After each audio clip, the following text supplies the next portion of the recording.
Hi friends, from today's lecture we are going to discuss about very important topic, that is physiology of digestion. बघा मित्रांनो, हा topic आपल्याला नीटसाठी अतिशय महत्त्वाचा असतो आणि दुर्दैवाने आपल्यापैकी बहुतेक जण या टॉपिककडे दुर्लक्ष करतात किंवा काहींना हा टॉपिक कंटाळवाणा वाटतो आणि म्हणून आपण एकतर याला स्किप करतो किंवा नीट लक्ष न दिल्यामुळे आपण हे क्वेश्चन्स चुकवतो आणि परिणामी आपले मार्क जातात किंवा निगेटिव्हमध्ये हा टॉपिक आपला होऊन जातो. म्हणून नीट लक्ष द्या, काळजीपूर्वक समजून घ्या. याच्यातले दोघं तिघं टॉपिक पुढचे आपले अतिशय महत्त्वाचे असणार आहेत. आज आपण थोडंसं इंट्रोडक्शन बघूया. What is digestion? Digestion means breakdown of complex food into simple absorbable form is called digestion. आपण जे फूड खातो it is the complex food.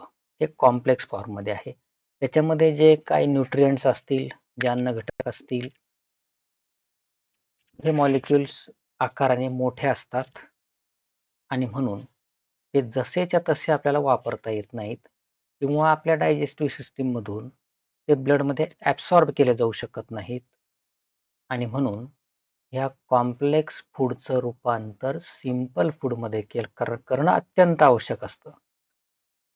आणि हे सिंपल फूड हे कशा प्रकारचं असतं तर absorbable means it can be absorbed, absorb होण्यायोग्य असं ते फूड आपल्याला बनवायचं आहे.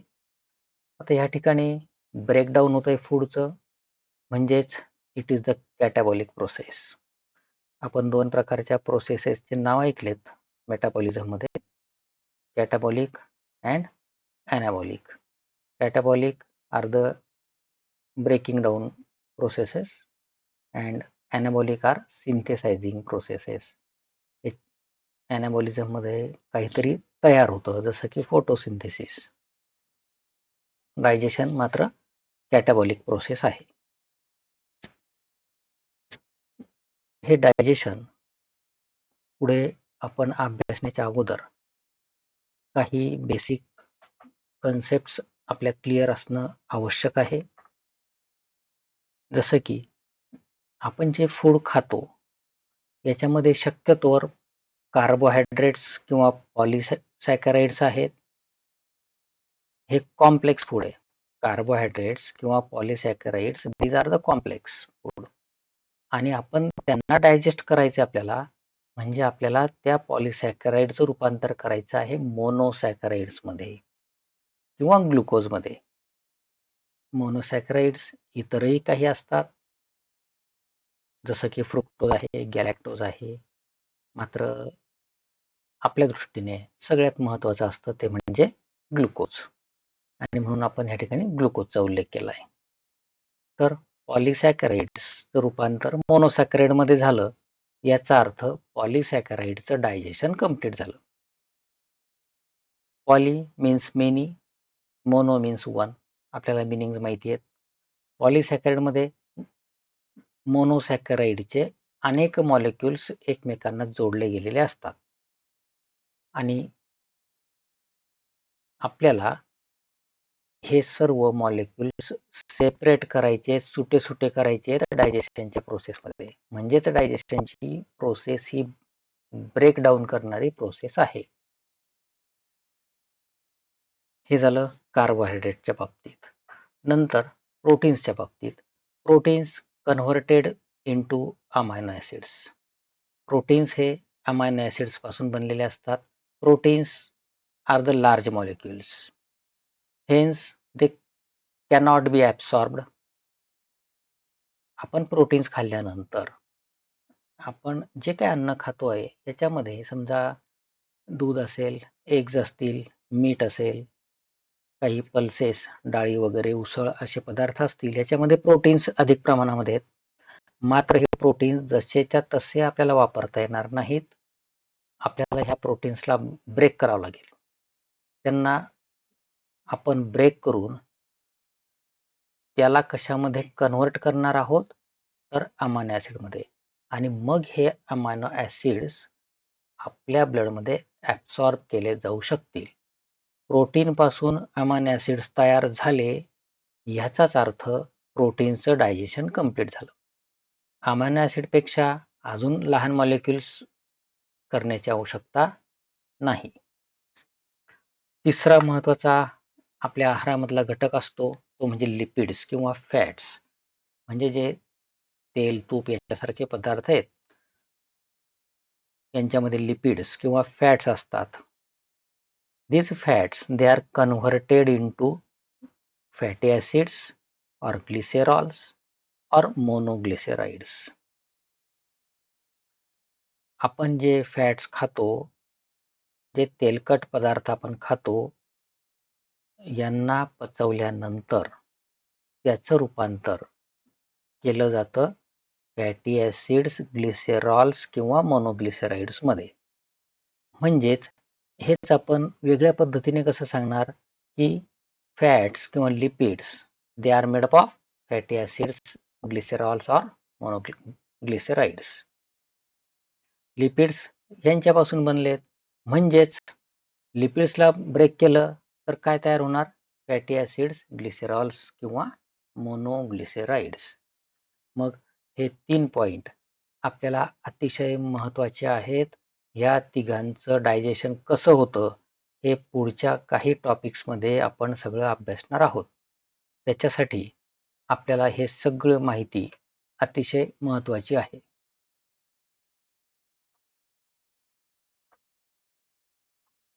डायजेशनची प्रोसेस ही कशा पद्धतीने होते आपण एक थोडंसं ओव्हरलूक याला करूया.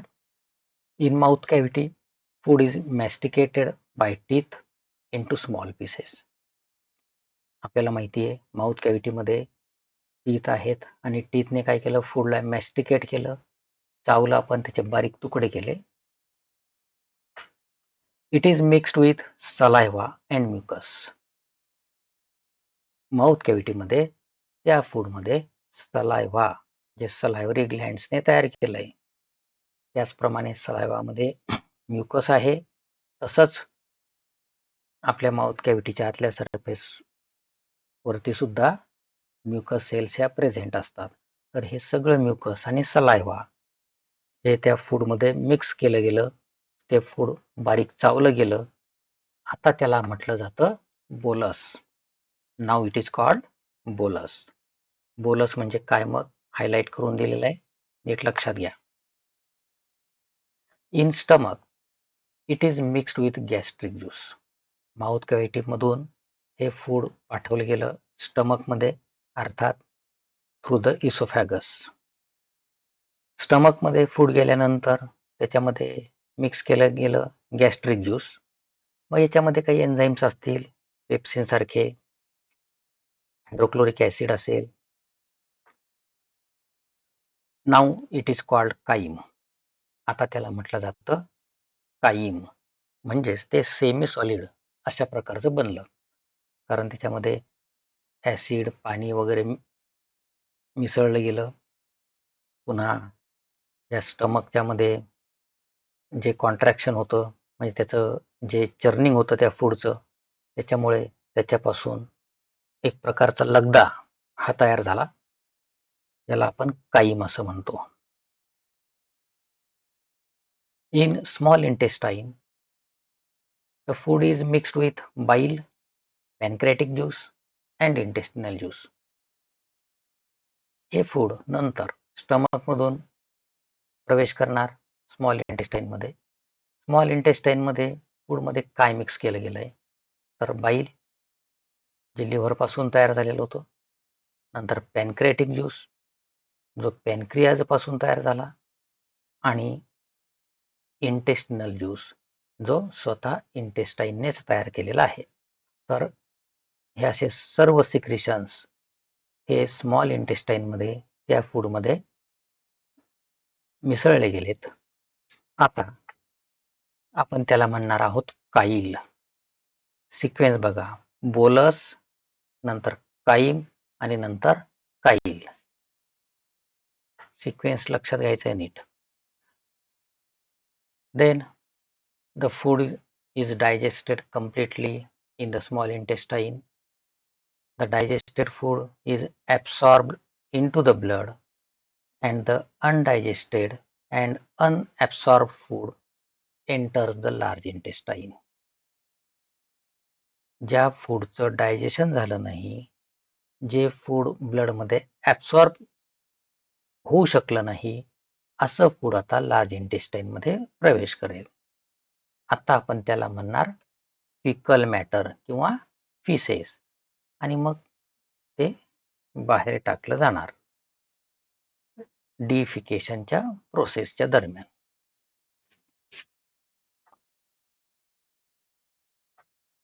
सिक्वेन्स पुन्हा एकदा तुम्हाला मी या ठिकाणी सांगतोय.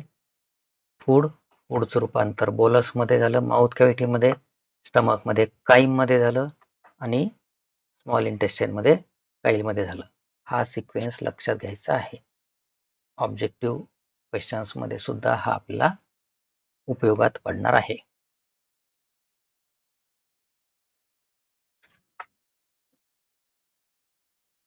नंतरच्या पॉइंटमध्ये आपण माहिती घेणार आहोत कार्बोहायड्रेटचं डायजेशन कशा पद्धतीने केलं जातं त्याबद्दल. हा टॉपिक अजून थोडासा कॉम्प्लिकेटेड असेल, त्याच्यामुळे तो आपण नीट समजून घ्यायचा आहे. काही रिॲक्शन्स देखील, तसंच अनेक एन्झाईमचे नाव देखील आपल्याला पुढच्या काही टॉपिक्समध्ये येणार आहेत, जे आपल्यासाठी अतिशय महत्त्वाचे असतील. पुढच्या पॉइंटमध्ये बघू आपण डायजेशन ऑफ कार्बोहायड्रेट्स.